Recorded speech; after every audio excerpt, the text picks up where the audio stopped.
नमस्कार दोस्तों, आप सभी का फिर से एक बार बहुत बहुत स्वागत है मेरे चैनल मिथिका में, जहां मैं आप लोगों को ऐसी नई नई कहानियां सुनाती हूं जो आपने पहले कभी नहीं सुनी होंगी। तो चलिए आज की कहानी शुरू करते हैं। और मैं आज आप लोगों को सुनाऊंगी कहानी बटरफ्लाई लवर्स की। अपने भेस को ठीक करते हुए सुयू इंगताई ने अपने माता पिता को अलविदा कहा।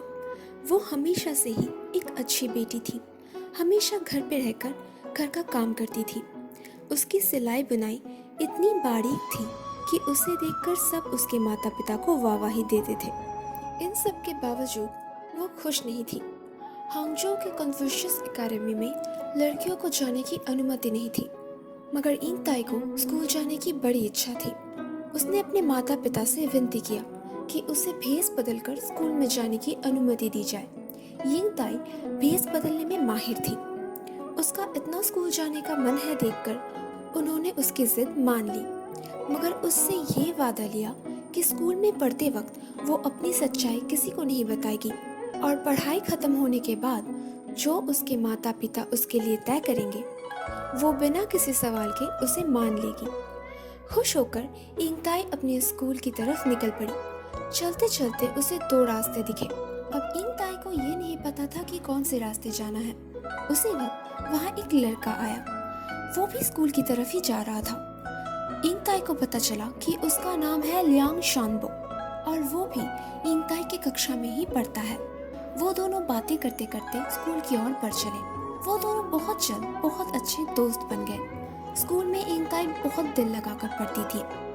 कभी कभार इंगताई और शानबो देर रात तक एक साथ पढ़ाई करते थे। शानबो और इंगताई एक ही कमरे में रहते थे, मगर इंगताई कभी भी शानबो के साथ बाथरूम शेयर नहीं करती थी। और चाहे मौसम कैसा भी हो, वो हमेशा सर्दियों के मोटे कपड़े पहनी रहती थी।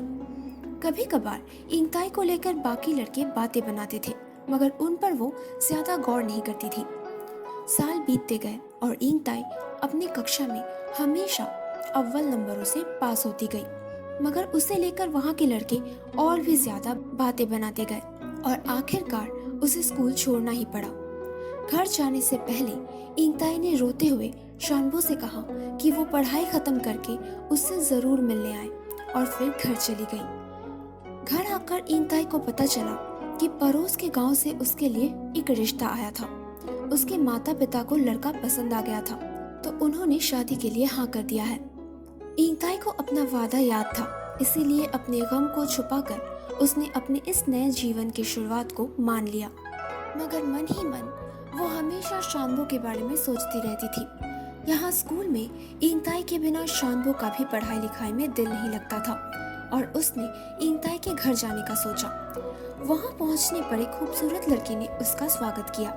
उसे देख शानबो उसके भाई को बुलाने के लिए कहने ही वाला था कि तभी उसने उसकी आंखों की ओर देखा और शानबो ने अपने दोस्त को पहचान लिया।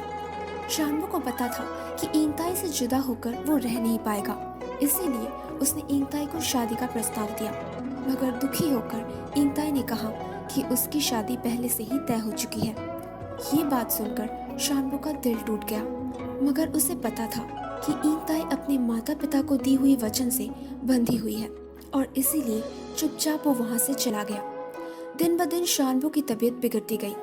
उसके बारे में सोचकर शानबो के माता पिता ने इंगताई के घर अपने बेटे के लिए रिश्ता भेजा, मगर क्योंकि इंगताई की शादी पहले से ही तय हो चुकी थी, इंगताई के पिता ने ये रिश्ता ठुकरा दिया।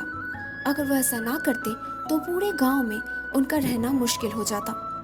शानबो की तबीयत और बिगड़ती गई। उसे ऐसा लगा कि वो इंगताई की शादी तक जी नहीं पाएगा।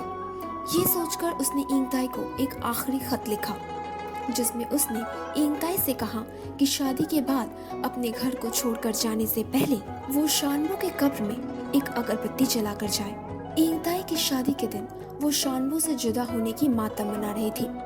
अपने गांव को छोड़कर जाने से पहले उसने शानबो के खत का मान रखा और रोते हुए उसकी कब्र में एक अगरबत्ती जलाई। उस दिन बहुत बारिश हो रही थी, मानो आसमान भी इन दोनों प्रेमियों के जुदा होने के गम से रो रहा हो। अचानक शानबो के कब्र के ऊपर बिजली कड़की और वहाँ एक बड़ा सा गड्ढा बन गया। बिना कुछ सोचे समझे इंगताई उस गड्ढे में कूद गई। उसे बचाने जब उसके माता पिता वहां पहुंचे तो उन्होंने देखा 2 तितलियां कब्र में से बाहर आकर उड़ते हुए आसमान की ओर चली गई। तो दोस्तों, कैसी लगी आप लोगों को आज की कहानी? अगर अच्छी लगी हो तो प्लीज इसे लाइक कर दीजिए। नीचे कमेंट सेक्शन में लिखकर जरूर बताइएगा कि आप लोगों को कैसा लगा। और प्लीज प्लीज प्लीज मेरे चैनल को सब्सक्राइब कर दीजिए। और हाँ, अपने दोस्तों के साथ शेयर करना बिल्कुल मत भूलना। मैं आप लोगों से मिलूंगी अगले हफ्ते एक और नई कहानी के साथ।